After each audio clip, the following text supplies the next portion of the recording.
کسی ساتھی نے سوال کیا ہے کہ آملے کا تیل کس طرح بنایا جاتا ہے، کہ اس کے بارے میں مشہور ہے کہ یہ بڑا مفید ہوتا ہے، اس کا بڑا فائدہ ہوتا ہے۔ ہاں جی، بالکل بات آپ کی ٹھیک ہے کہ آملے کا تیل اگر استعمال کیا جائے تو بال مضبوط بھی ہوتے ہیں اور لمبے بھی ہوتے ہیں اور گھنے بھی ہوتے ہیں، اور بالوں کی سیاہی تا دیر قائم رہتی ہے، بالوں کے اندر سے خشکی بھی ختم ہو جاتی ہے، اور اسی طرح سر کی خشکی بھی ختم ہو جاتی ہے، اور جن کو صفراوی مرض ہو جس کی وجہ سے سر میں درد رہتا ہے وہ درد بھی ختم ہو جاتا ہے، دماغ کے اندر ٹھنڈک پیدا ہوتی ہے، گرمی جو ہے وہ نکل جاتی ہے۔ اس لیے یہ بہت اعلیٰ چیز ہے، مگر جو بازار کے اندر تیل فروخت ہوتا ہے وہ اکثر ٹھیک نہیں ہوتا، اس لیے آپ نے پوچھا ہے تو میں اس کا طریقہ بتلا دیتا ہوں۔ کوشش کر کے گھر کے اندر ہی اس کو تیار کرنا چاہیے۔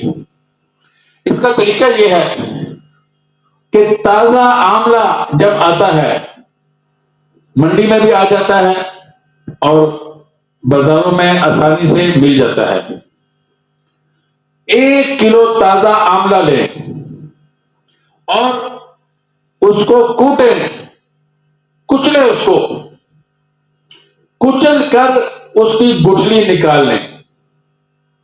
نکالنے کے بعد 1 کلو اس کا وزن ہونا چاہیے، اور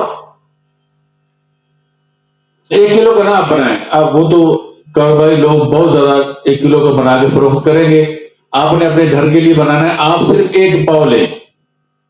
1 کلو کا بنائیں گے تو بہت زیادہ بڑے برتن بھی چاہیے ہوں گے اور بہت محنت بھی کرنی پڑے گی، آپ صرف 1 پاؤ لے لیں، اس کی گٹھلی وغیرہ دور کر لیں، اس کو اچھی طرح کچل لیں۔ کچلنے کے بعد آپ چاہیں تو سرسوں کے تیل میں بنا لیں، چاہے تو ناریل کے تیل میں بنا لیں، اور بعض لوگ تلوں کے تیل میں بھی بناتے ہیں۔ تلوں کا تیل کا آپ رہنے دیں، وہ ذرا گرم زیادہ ہو جائے گا، آپ ناریل کا لے لیں یا سرسوں کا تیل لے لیں۔ اگر تلوں کے تیل میں بھی بنائیں تو وہ بھی ٹھیک ہے۔ آپ نے 1 کلو سرسوں کا تیل لینا ہے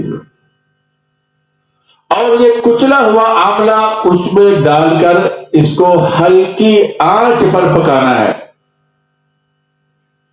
جب آملہ جل جائے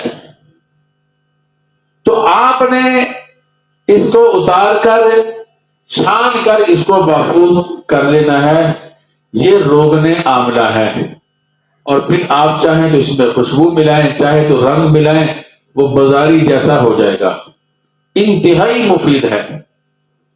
اس سے دماغ بھی طاقتور ہوتا ہے، نگاہیں بھی تیز ہوتی ہیں۔ اگر آپ نے اور بھی زیادہ آپ چاہتے ہیں کہ آپ فائدہ اٹھائیں تو پھر آپ بازار سے اس کے تیل سر پہ لگائیں، اور اس کے ساتھ ساتھ بازار سے آپ آملے کا مربع لے لیں۔ آملے کے مربے کو توڑ کر اس کے اندر سے گٹھلی نکال لیں۔ گٹھلی نکالنے کے بعد 4-5 بادام توڑ کر اس جگہ پہ بھر لیں اور اس کو آپ چبا کر کھا لیں، ساتھ ساتھ اس کو بھی استعمال کریں اور دماغ پہ تیل بھی لگائیں۔ پھر دیکھیں اللہ رب العزت کس طرح آپ کے اوپر اپنی رحمت کرتا ہے، نگاہیں بھی تیز ہوگی، دماغ بھی تیز ہوگا، دل بھی طاقتور ہو جائے گا۔ خاص طور پہ وہ عورتیں جن کو چھوٹی چھوٹی باتوں پہ کشی پڑ جاتی ہے، ان کے لیے یہ انتہائی مفید چیز ہے۔ اور آپ نے یہ بھی سوال کیا ہے کہ اگر آملہ تازہ نہ ملے پھر کیا کریں؟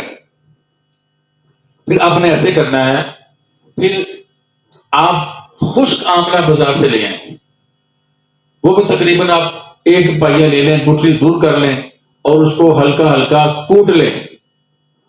کوٹنے کے بعد آپ اس کو 1 کلو سرسوں کے تیل میں یا ناریل کے تیل میں یا تلوں کے تیل میں اس کو مکس کر لیں کوٹنے کے بعد، اور پھر آپ اس تیل کو 15 دن سخت دھوپ میں رکھیں، دن میں 2-4 دفعہ ہلاتے رہیں۔ جب 15 دن پورے ہو جائیں، روز دھوپ میں رکھنا ہے، روز اسی طرح ہلاتے رہنا ہے، پھر آپ اس کو اٹھا کے اپنے پاس محفوظ کر لیں۔ اس کے اندر جو آملہ آپ نے کوٹ کر ڈالا تھا اس کو بھی نکالنے کی ضرورت نہیں ہے۔ آپ اس تیل کو استعمال کریں، اور یہ روغن آملہ ہے اور بہترین روغن آملہ ہے۔ انشاءاللہ وہ تمام فوائد جو میں نے پہلے بتلائے ہیں وہ اس میں بھی آپ کو حاصل ہوں گے۔ دعا کیجیے اللہ رب العزت جتنی بھی جڑی بوٹیاں ہیں ان کی تمام فوائد اور برکات جو ہے وہ ہم سب کو عطا فرمائے۔ وآخر دعوانا ان الحمد للہ رب العالمین۔